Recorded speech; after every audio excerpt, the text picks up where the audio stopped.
ways to skin a cat and just as many ways to keep fit if you want to be on your fitness and nutrition journey. After Benjamin and Peter's no sugar challenge flopped, Ben actually decided to take another route in this accountability partnering. After Peter flopped? After Peter flopped. I mean, it was your guys' thing, but it didn't happen, right? Yeah. But you decided to take an alternative route. You've actually put together quite a number of people here at our Channel Africa studios, in fact in our entire Channel Africa office, and everybody's been adding more people to this group where we show each other our own accountability for our fitness. So it's not particularly one thing. I saw one of the presenters here showing us a beautiful kick in the air, showing us that she did a run. She did a run that day. Other people are showing how much water they're drinking, how much food, what kind of food they're eating. Had a very interesting one. Yeah, she was swimming. Yes, exactly. So that's how she stays fit. Yeah, some people saying, hey, I actually went out and I was dancing. I took a number of steps during that dance. So I'm showing you my step count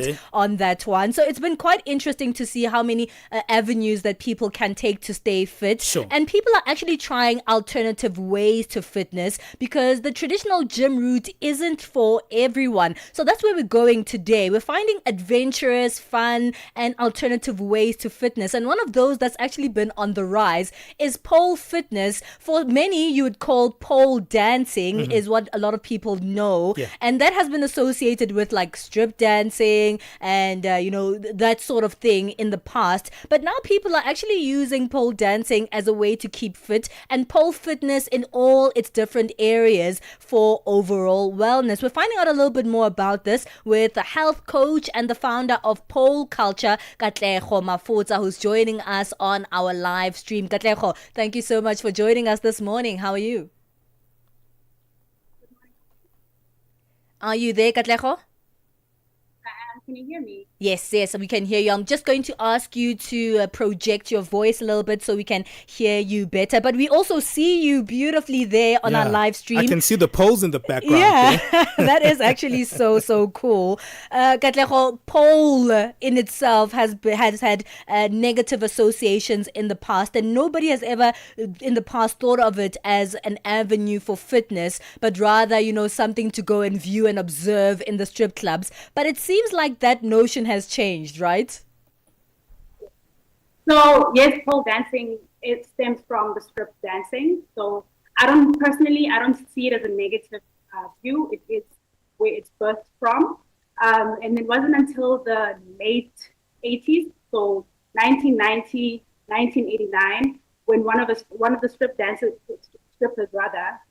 decided to open up pole dancing to regular women. And they opened up the first pole dancing studio in Canada, I think, Canada or the US. And then ever since, we've been seeing like a very steady, a very slow rise. But I would say in the past 5 years or so, the sport itself has grown immensely, and it's very beautiful to witness and to be a part of.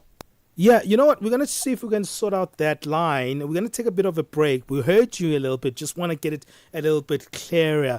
We'll just take a bit of a break to settle that particular line so we can have this lovely conversation. It's a great one indeed. So we want to have that clear line. Stay with us there right here on Channel Africa. Hey, what do you think about pole dancing? Remember, want to get your thoughts as well on this one. Tell us what you think on our live stream on Facebook and also on YouTube. WhatsApp us on +763 406 9126. Let's sort out that line. Zilipendwa na Abedi Jean de la Croix. Kabla ya kwenda mbali zaidi, tuanze kwanza kwenye background yako, maana kila kazi, kila jambo linakuwa na historia yake. Riziki Alema ni nani? Riziki Alema ni mwimbaji wa nyimbo za Injili, ni mama na ni mke pia. Umesema wewe ni mama wa familia pia. Vipi unagawa muda wako namna gani kwenye masuala ya muziki na majukumu ya familia? Okay, cha kwanza sio jambo rahisi, lakini anaweza sema upande mwingine ni rahisi kama utakuwa umejitambua. Kwa sababu mbaya ni ile kuchukua masuala ya masaa ya kazi na masaa ya familia na masaa ya huduma. Kwa hivyo ni vizuri tu mimi huwa natenganisha. Nikiwa ndani sio Riziki Alema, sio mwimbaji. Nikiwa ndani najua mimi ni mke na ni mama pia. Zilipendwa kila Jumamosi kuanzia saa 12 kamili majira ya Afrika ya Kati hadi saa 1 kamili majira ya Afrika ya Kati.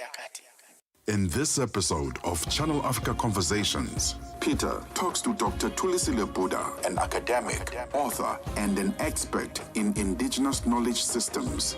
Join us for a compelling discussion on preserving African languages and traditions in the digital era. Dr. Tulisile unpacks the role of educators, explorers, and how technologies like AI can support cultural preservation, and challenges us to rethink how we honor African heritage. You can find the episode on YouTube, SABC Plus, and on our website, channelafrica.co.za. This episode is a must-listen for educators, creators, and change makers across the continent. Channel Africa, the African perspective. The Midnight Snack, 12 to 3 a.m. Our fitness coach, her name is Yvonne Dimakato Pasha. How to remain consistent with gyms, Dima, and I'm going to put you on the spot right now. As we are talking, I will send you my picture and I want you to tell me what you think I should work on. Because, you know, when I look at myself, Dima, I think I'm very handsome. I'm so good looking, like, oh my goodness. Like here at Channel Africa where I work, I think I'm one of the most good-looking people ever. Like sometimes when I look at myself in the mirror, I never get used to how good I look. I'm just amazing. You're okay with the way you're looking. You wish people could and now you want to put me on the spot. Do I need gym? Yeah. I mean, if you can just consider eating healthy, cutting down a few foodstuffs such as junk. The Midnight Snack, every Monday, 12 to 3 a.m. with Chanduko Ligege, Benjamin Moshatama, and Palesa on the move. All right, we have Katlego Mafotsa back on the line. That is a health coach and founder of Pole Culture, helping us explore a great alternative way to fitness through pole dancing and pole fitness. Katlego, are you there? Yes, I am. Can you hear me now? Oh, yeah, much Perfect. better. Much better. I love that. Okay, let's speak about this a little bit. You were giving us a little bit of history around how pole dancing became pole fitness and how, you know, back then a strip dancer decided to open classes where people could learn to pole dance. But why is this even fitness? I mean, it seems just like fun. How did this turn into a fitness avenue? So basically with pole dancing, you lifting your body up, right? So it's no different to like body weight training. So you'd be surprised until you get onto a pole. Needed, you know, like you have to really work on being very strong. You don't necessarily have to be strong to start pole dancing, but the goal will be you working towards being strong, because you do need the strength to be able to do even the most basic of moves like climbing a pole. You know, you've got that pulling strength. So you're pulling yourself up, you're pulling your entire weight. You know, I mean, a lot of people can't even do like a pull-up, right? So whereas in pole dancing, you are required to get into the habit of pulling your body weight up. So it is fitness. Flexibility is also required to be able to access some of the moves, mobility as well. You know, you want to have good range of motion in terms of joints, so that you avoid getting injured. So it is quite a strong practice. It's always, you know, it never gets old for me when people try pole dancing for the first time and they're like, oh my God, I did not realize how much work goes into this. Sure. Your heart rate goes up. Sure. You know, I've got a lot of people who say their heart rate goes to like 160 and above. So there's cardio, there's endurance, there's flexibility, there's strength, you know, and obviously there's other mental benefits that accompany that as well. I love that you called it a practice. We'll come back to what that means, but a lot of people have stereotyped pole fitness or pole dancing. Of course, it's because of where it comes from. What are some of the stereotypes that you as a practitioner are trying to demystify in the space of fitness? I mean, I think that's the only main one, right? And I think it's just acknowledging that people are not wrong in thinking that way, but bringing them back to say that, yes, there is that part of it, which is still very much an active part of it to this day. It's not like it was back in the days and no one does it that way. Sure. But also to say that this is a very multifaceted sport rather. There's sensual, there's an essential element to it, and there's an athletic element to it. You can combine the two, or you can have them separately depending on your level of comfort as an individual. And I think, so that's the one thing that I definitely would say. And it's just try, just give it a shot. And then if you go to that first class, you will get to see that this is actually indeed a workout. You mentioned a lot of benefits and things that are necessary for your body to do when you are participating in pole fitness. That is strength, obviously the pulling of your body, using your own body weight to pull yourself up. You mentioned agility. You mentioned, your joints as well. Heartbeat rate. Your heart rate as well. But for someone who doesn't have all those things, why then? I think I would be scared to go and try out pole fitness. By the way, I have done one class and I came back to tell Ben that, oh my goodness, it's so much harder. She was than so tired. It looks. So if someone doesn't have those things already, how are they going to build them through pole fitness? Thank you so much for that question, Palesa, because that's always what I get. People are like, I'm not strong enough. I have zero upper body strength. And I think especially as women, because it is a female predominant sport. There are men who do it, but not a lot. So a lot of women always feel very insecure and they feel like they're not strong enough. And I always say to them, I'm like, you don't join the gym because you're fit. You join the gym to get fit. So even with pole dancing, it's the same concept. You don't have to be strong. If you're strong, great, but if you're not, you can still use the pole to build your strength, right? So you can use it as like what you said in the beginning, if you do not enjoy the gym, you can use it as an alternative way to work on strengthening your body. How our classes are structured, and I think most studios do that, is that we start with a warm-up, like about 10 to 15 minutes warm-up.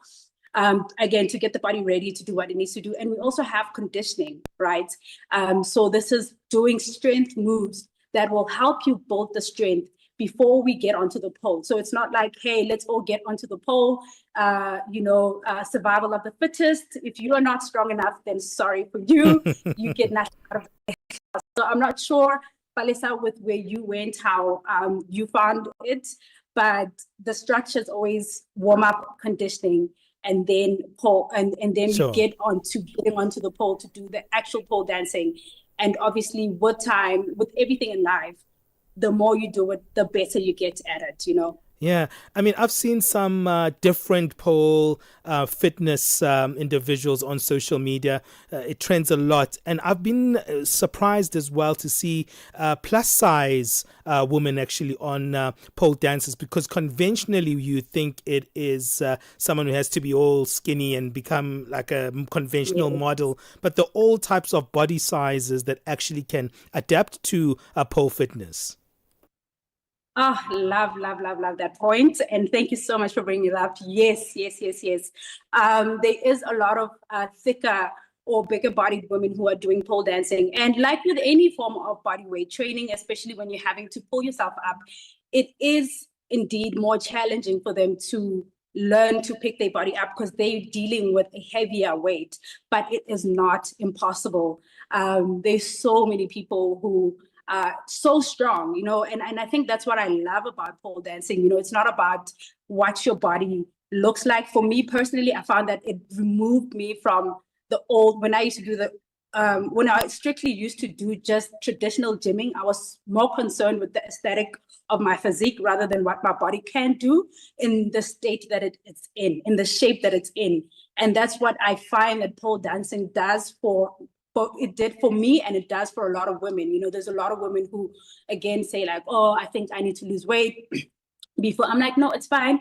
It will be challenging, but you'll get there. And you see a lot of bigger bodied women getting all the way to the, to the pole like this. It's just, and it's so rewarding and so fulfilling and so amazing, especially when they get to do it, because they get to see, what their bodies are capable of, and they start to believe more in themselves, and they start to appreciate their bodies for, again, like whatever state that they're in, and it's no longer just, I need to lose weight, I need to look a certain way, and wow, you know what I mean? And that's what I absolutely love about pole dancing. Now, let's speak a little bit about the benefits of this particular exercise, because it is exercise after all. And many of the times when you do a particular exercise, you want to understand what it targets. Like if you go to the gym, you go to particular machines because today I'm working on my arms, tomorrow I'm working on my legs. When you participate in pole fitness consistently, what are some of the changes that you'll start seeing and the progress that you'll start to make? So the nice thing about pole dancing is, and that's the feedback I get, and I mean, I remember also from my own personal experience, is the day after, or maybe a day or two, it's, you feel pain everywhere, like in parts of my bodies that I didn't know existed. I didn't know I had muscles. Palesa said exactly that. I said that. Yes. So it's like, I'm like, what do you mean I've got a muscle there? You know what I mean? So it really is a full body practice. It's a movement where you get to engage everything. You know what I mean? You using, again, your arms, your lats, your triceps, your biceps to pull yourself up, but you also need to engage your core to be able to do that. And then you also lifting your legs up. That is your hip flexors, your quads.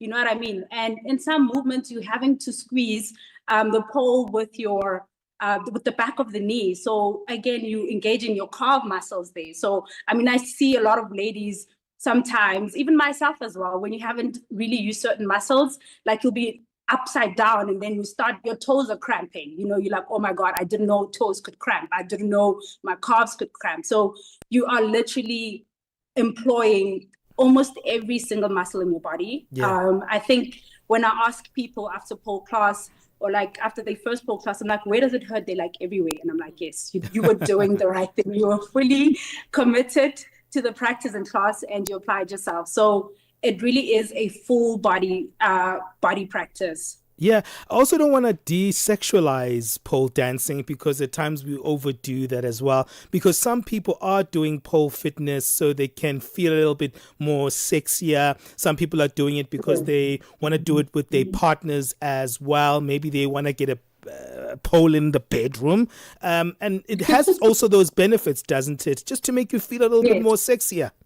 Yes, absolutely. Like I said, once you're comfortable and confident in your body, that is sexy. You know what I mean? Like what you do with the sexy and how you want to sort of translate it or how you want to act it out is completely up to you. But the minute you love your body, the body that you're in, the way it looks like in its current state, I mean, that is the most sexiest thing ever, right? And you can do anything. And I think it definitely does translate into certain areas. And, you know, I mean, if you're able to perform for someone, most of us are very, very self-conscious, you know, so it gets you there where you feel, again, if you get to appreciate your body for what it does, it will translate in you loving your body as it is. Once you love your body the way it is, then you are confident and comfortable in your body, and that will automatically make you feel sexy. Yeah, Katlego, I hear Palesa saying that even the guys can join in. Absolutely. We do have some guys, not a lot of guys. I've had guys say that their masculinity is a little bit too fragile to try pole, but all you need is a body. Like we literally use arms, legs, core, and both men and women have those. I love that. I love that. Well, I see you're out there in Kempton Park. That's closer to where Benjamin stays. It's a bit far from me. So I think I will dare Ben to come and do one lesson with you, Katlego. What do you think about that? I think it's a great idea. Yeah. And you should document it. I'll bring the social media team from Channel Africa to document it. I love that. Well, Katlego, let us know about pole culture. Where can we find you online and on the socials? So Pole Culture, we are based in Kempton Park.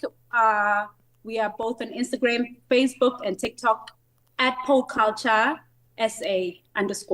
Thank you so much. That is Katlego Mafotsa telling us a little bit about how we can go into an adventure of fitness through pole fitness. She is the founder of Pole Culture and a health coach. Nice one. And Ben is going to go there to try a lesson. You did. You just said you were going to take the social media team. No, I was just kidding. Yes, you did.